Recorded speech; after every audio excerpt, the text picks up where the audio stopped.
terkait dengan hasil putusan Ketua UN hari ini, Bang. Pandangan Abang selaku kuasa hukum.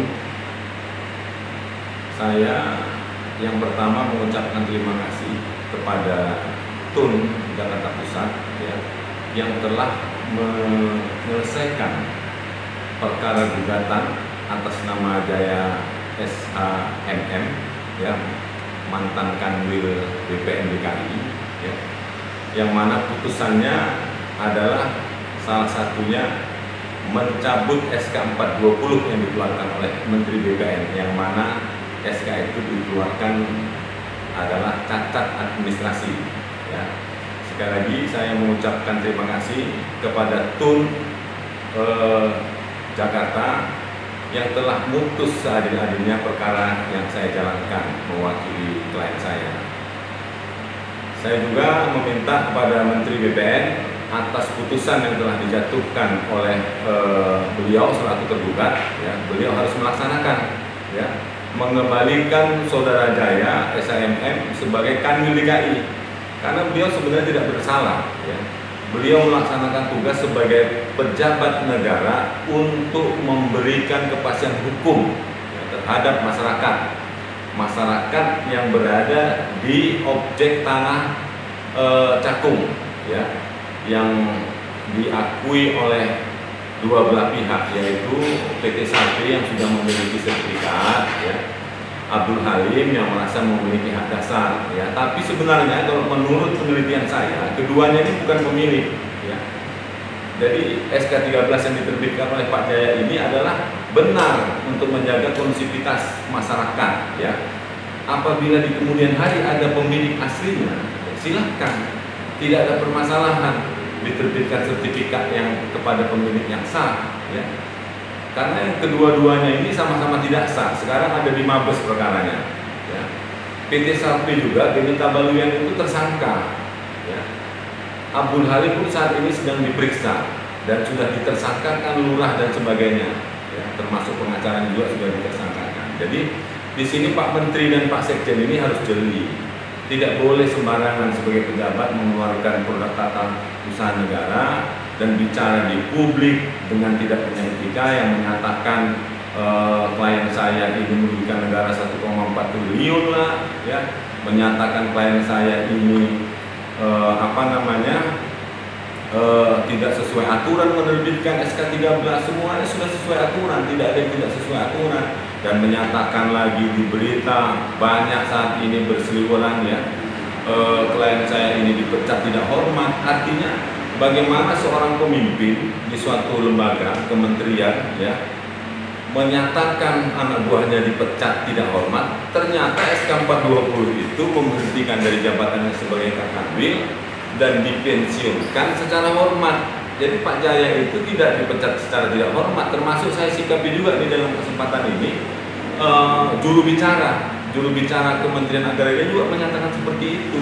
Jadi mereka itu menyebarkan pembohongan publik yang menyesatkan pikiran masyarakat. Saya akan tuntut secara pidana kalau seperti itu kejadiannya ya. Karena ini faktanya putusan TUN hari ini ya dibatalkan, dicabut SK 420 yang dikeluarkan oleh Pak Menteri kepada klien saya ya. Pak Menteri harus laksanakan itu. Jangan sempat tidak dilaksanakan, kami akan laporkan secara pidana karena beliau bukan diberhentikan secara tidak hormat. Demikian. Terkait pemulihan nama baik nih, Bang. Tentu ini kan dugaan ya, wajib dipulihkan nama baik beliau karena beliau itu pejabat yang benar melaksanakan tugasnya sesuai tupoksinya sebagai Kanwil ya, untuk melindungi masyarakat supaya tidak terjadi keributan di objek yang disengketakan oleh pihak-pihak di sana ya, di Cakung Barat ya. Nah, harus dipulihkan nama baiknya. Setelah SK 420 ini dibatalkan, Menteri wajib memulihkan, mengembalikan kepada jabatan sebagai Kanwil DKI. Setelah dikembalikan 2 menit 3 menit tidak ada masalah, dialihkan ke jabatan lain terserah ya kan. 420 ini rentetannya setelah dibatalkan maka dia harus kembali menjadi pejabat eselon 2 di Kanwil DKI, maka surat pensiunnya itu batal demi hukum. Demikian. Kalau terlanjur diberhentikan, Bang, kan tentu proses agak panjang. Sejauh mana nih? TUN ini kan sudah jelas ya, sudah memerintahkan untuk membatalkan. Batalnya SK 420 itu membatalkan surat-surat produk tata negara lainnya.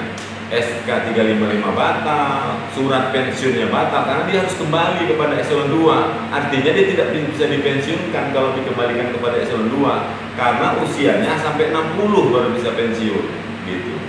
Langkah-langkah selanjutnya apa? Dalam rangka selanjutnya kami akan meminta kepada jaksa juga ketersangkaan Pak Jaya harus dicabut. Ya, jangan mentersangkakan klien saya ini dengan pasal yang tidak sesuai. Ya, apa itu? Pasal 9, Pak Jaya tidak ada korupsi, kenapa diterapkan undang-undang tipikor? Ya, Pak Jaya itu pejabat, tidak bisa kena pasal 55.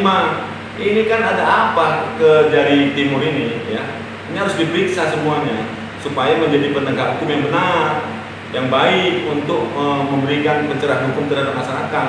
Ya, dan ini semuanya harus dilaksanakan setelah putusan TUN ini ditetapkan oleh TUN pada hari ini. Barangkali ada jeda waktu Bang dalam rangka aktif kembali Pak Jaya. Sejauh mana nih? Apa ada aturan-aturan saya setelah putusan ini diputuskan dan lampirannya sudah terbit ya, mungkin hari ini belum saya ambil, besok saya ambil ya. Saya akan kirimkan secara resmi ke kementerian. Pak Menteri harus mengembalikan Pak Jaya ke jabatannya semula sebagai Kanwil DKI walaupun 2 menit. Nah, setelah itu digeser ke jabatan lainnya, tidak ada masalah ya, karena Pak Jaya juga prinsipnya dia mau mengabdi pada negara dan harus dibuka ini semua perkara tanah cakung ini. Siapa yang bermain? Siapa sebenarnya mafia tanahnya? Bukan Kanwil DKI mafia tanah. Beliau itu pejabat yang mau berkarya di negara ya, sesuai kata Pak Presiden pada acara 2 bulan lalu pidato Pak Presiden. Jangan digigit pejabat yang mau berkarir, yang mau membuat negara baik ya. Nah, jangan salah gigit kata Pak Presiden. Ini salah gigit. Pak Jaya ini mau berkarya di negara ini. Nah, beliau itu pejabat yang baik menurut saya. Harapan Abang terakhir Bang? Ya, harapan saya ini Pak Menteri harus bertindak cepat ya.